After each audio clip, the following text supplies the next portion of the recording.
প্রিয় শিক্ষার্থীরা, ম্যাথামেটিক্স সলিউশনে সবাইকে স্বাগত। আজ আমাদের বিষয়বস্তু ক্লাস 12-এর ভেক্টর অ্যালজেব্রা চ্যাপ্টার থেকে এক্সারসাইজ 10.4-এর question number 4। Show that A vector minus B vector cross A vector plus B vector equal to 2 into A vector cross B vector. তাহলে আমরা ফার্স্টে লেফট হ্যান্ড সাইড থেকে অঙ্কটা start করি। Left hand সাইডে আমাদের কি রয়েছে? A vector minus B vector cross A vector plus B vector. তাহলে এখানে ভেক্টরের যদি ডিস্ট্রিবিউটিভ ল আমরা এখানে অ্যাপ্লাই করি, তাহলে কী হবে? এর সাথে এ ভেক্টরের সাথে এই দুটো মাল্টিপ্লিকেশান হবে, আবার বি এর ভেক্টরের সাথে এই দুটো মাল্টিপ্লিকেশান হবে। তাহলে আমরা এটাকে যদি ডিস্ট্রিবিউটিভ লতে ব্রেক করি, তাহলে কি হবে?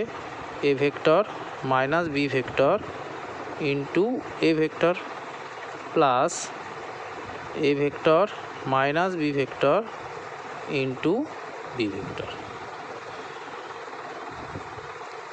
এইবার আবার এ ভেক্টরের সাথে এই দুটো মাল্টিপ্লিকেশান রয়েছে, তাহলে আমরা যদি মাল্টিপ্লিকেশান করে দিই এ ভেক্টর দিয়ে, তাহলে কি হচ্ছে?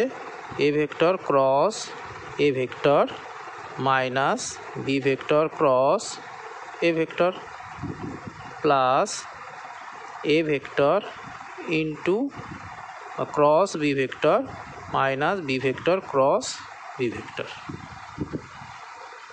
এই হলো। আমরা কি জানি যে সেম ভেক্টরে যদি মাল্টিপ্লিকেশান করি তাহলে কি হয়? তার ভ্যালু 0 হয়ে যায়। তাহলে এ ভেক্টর ক্রস এ ভেক্টরের ভ্যালু কি হবে? 0। আবার বি ভেক্টর ক্রস বি ভেক্টরের ভ্যালু হবে 0। তাহলে এখানে যদি পুট করে দিই তাহলে এটা কি হবে? 0 মাইনাস, এখানে দেখো B vector minus A vector রয়েছে, এখানে A vector cross B vector রয়েছে।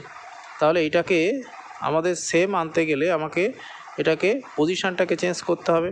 তাহলে পজিশান চেঞ্জ করলে কি হয়? পজিশান চেঞ্জ করলে আগের সাইনটা কিন্তু অপোজিট সাইন হয়ে যায়, অর্থাৎ মাইনাসটা প্লাস হয়ে যাবে।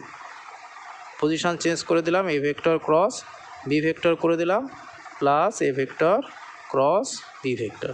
তাহলে দুটো A vector cross B vector রয়েছে, প্লাসের লেফট সাইডে একটা A vector cross B vector রয়েছে, রাইট সাইডে একটা A vector cross B vector রয়েছে। তাহলে এটাকে দুটোকে আমরা লিখতে পারি 2 into A vector cross B vector.